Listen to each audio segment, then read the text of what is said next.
Assalamualaikum warahmatullahi wabarakatuh. Bismillahirrahmanirrahim. Alhamdulillahi rabbil alamin. Allahumma salli wa sallim ala Sayyidina Muhammadin wa ala ali Sayyidina Muhammad. Qala musannifur rahimallahu ta'ala wa nafa'na bihi wa bi ulumihi fid dharaini amin ya rabbal alamin. Ad-dha'ifu, hadis dhaif. Ad-dha'ifu lughatan, hadis dhaif secara bahasa. Dhaif itu dari kata minad dha'fi, dari kata ad-dha'fu. Dha'fu bi dhammid dhadi wa fathiha, dengan dibaca dhammah dotnya dan dibaca fathah. Bisa dha'fu, bisa dha'fi.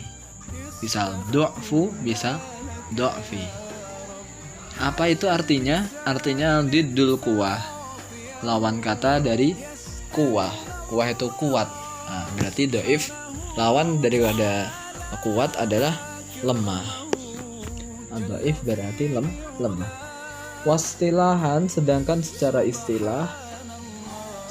istilah huwa yaitu al hadisu hadis alladzi lam tajtami, yang belum terkumpul, fihi di dalam hadis, fihi di dalamnya sifatus sahihi, sifat sahih, sifatus sahihi, sifat sahih, wala sifatul hasani, dan tidak sifat hasan.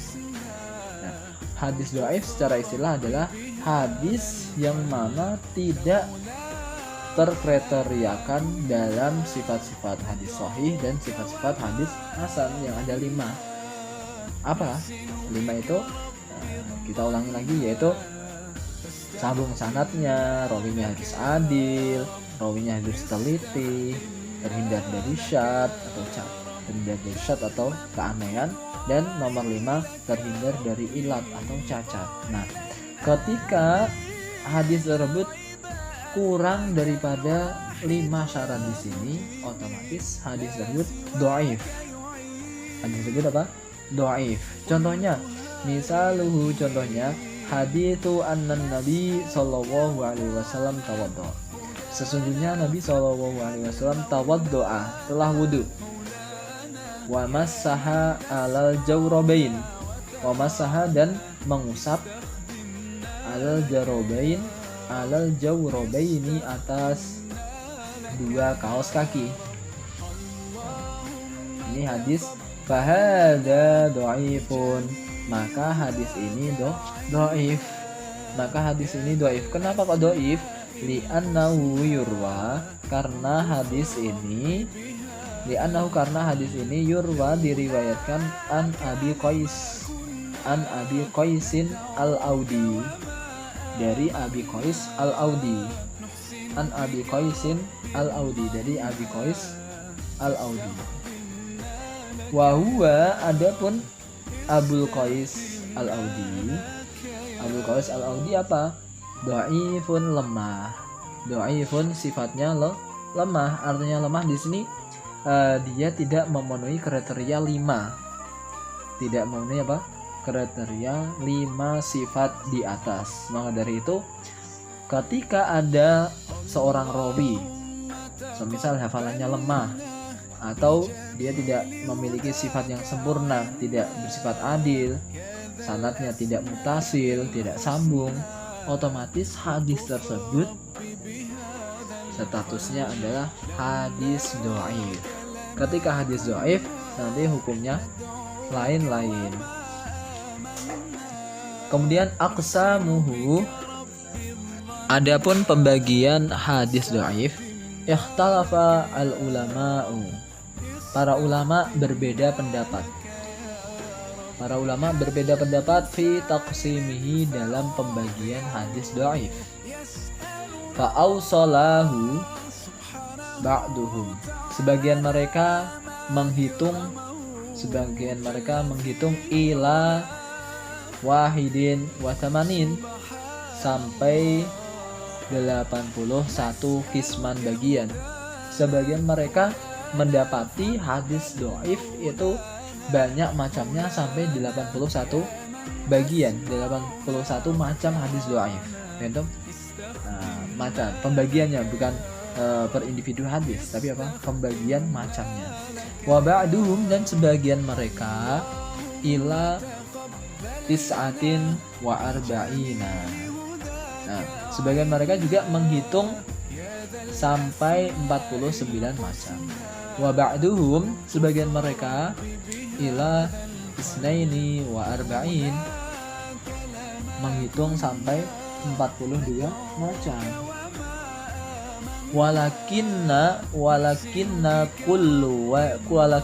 kulla hadhihi taqsimat, akan tetapi pembagian ini la tufidu, tidak berfaedah toilan yang banyak.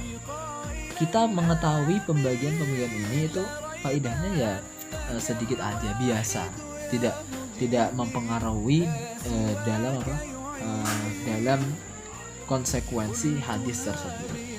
Faqad qala Ibnu Hajar, sesungguhnya Ibnu Hajar telah berkata, inna dzalika ta'ab, pembahasan tersebut ta'abun, melelahkan. Walaisa wara'ahu arib,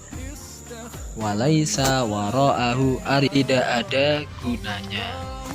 Ala anna haula illadzina ikhtalafu, bahwa mereka para ulama yang berbeda pendapat fi taqsimihi, dalam pembagian hadis dhaif, lam yusammuna, mereka tidak menamakan, lana kepada kita, min anwa'ihi, yaitu dari macam-macamnya. Mereka yang mengatakan pembagian hadis dhaif itu ada 81, ada 49, ada 41. Mereka semuanya itu tidak menjelaskan secara detail. Kemudian gunanya itu apa? Kenapa dibagi-bagi?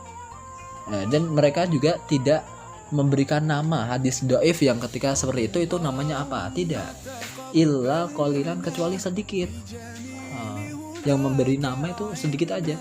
Walam yukhasisu, dan mereka tidak mengkhususkan. Likulli halatin, bagi setiap keadaan min halatid dha'fi, dari tingkah kelemahan, dari tingkah atau keadaan kelemahan, tidak mengkhususkan untuk apa? Isman, sebagai nama muayyanan yang tertentu.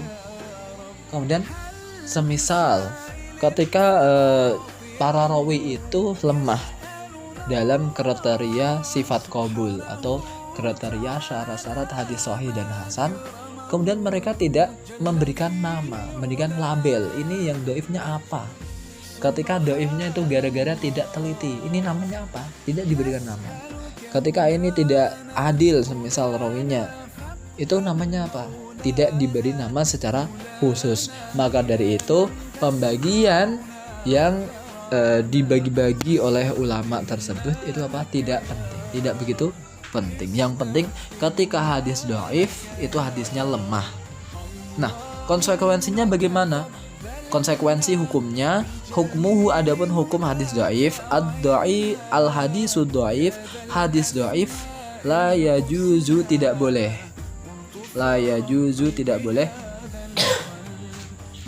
al-ihtijaju, menjadikan hujjah, landasan hukum, bi, dengan hadis dhaif, fil aqaidi, dalam permasalahan akidah, kepercayaan, wal ahkami, dan hukum fikih, wa yajuzu, dan boleh al amalu bihi, mengamalkannya, fil fadhaili, dalam fadilah amal, dalam kita mengamalkan sebuah ibadah atau sebuah amalan, itu boleh dilakukan. Wa targhibi, memotivasi, membuat senang, membuat senang kepada orang lain.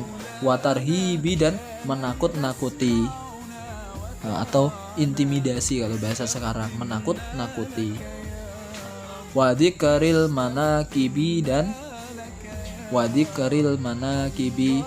dan menyebutkan sebuah cerita.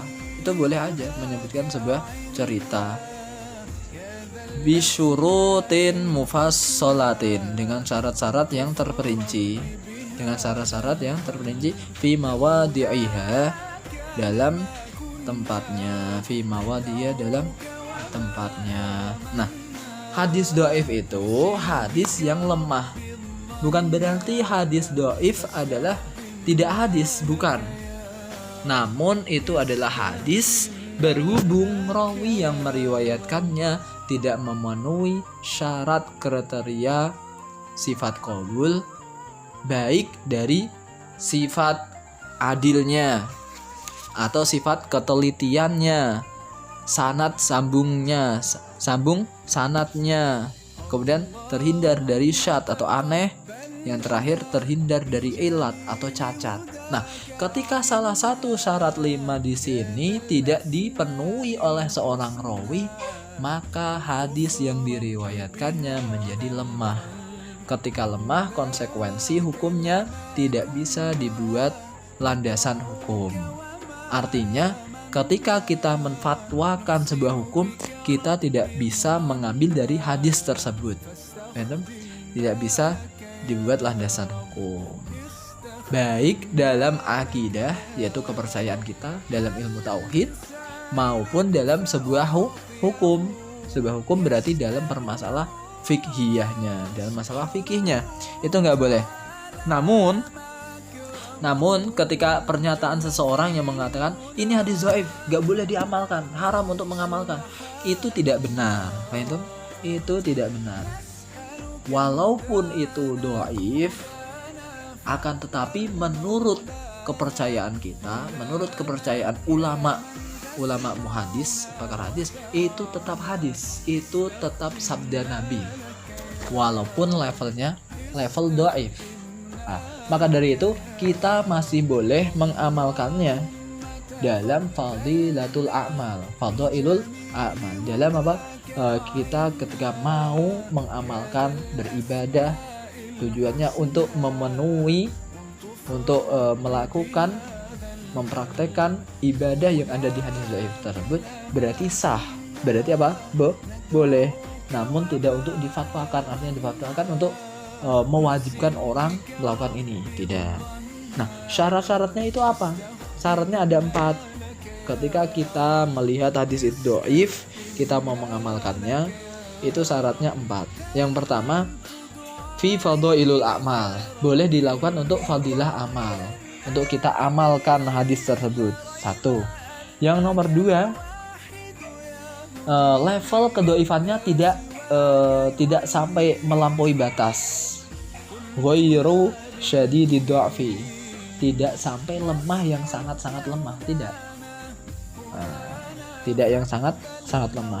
Nomor 3, tahtal hukmi alladhi yu'malu bihi, hadis tersebut masih punya referensi hadis lain yang bisa menguatkan hadis di sini.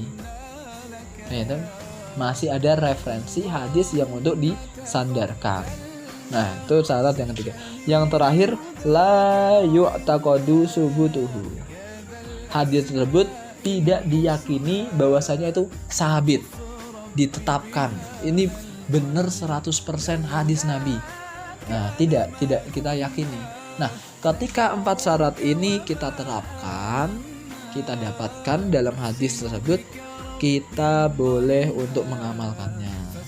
Namun, jikalau syarat-syarat 4 ini tidak dipenuhi, maka kita tidak boleh mengamalkannya. Seperti itu. Wallahu a'lam bissawab. Assalamualaikum warahmatullahi wabarakatuh.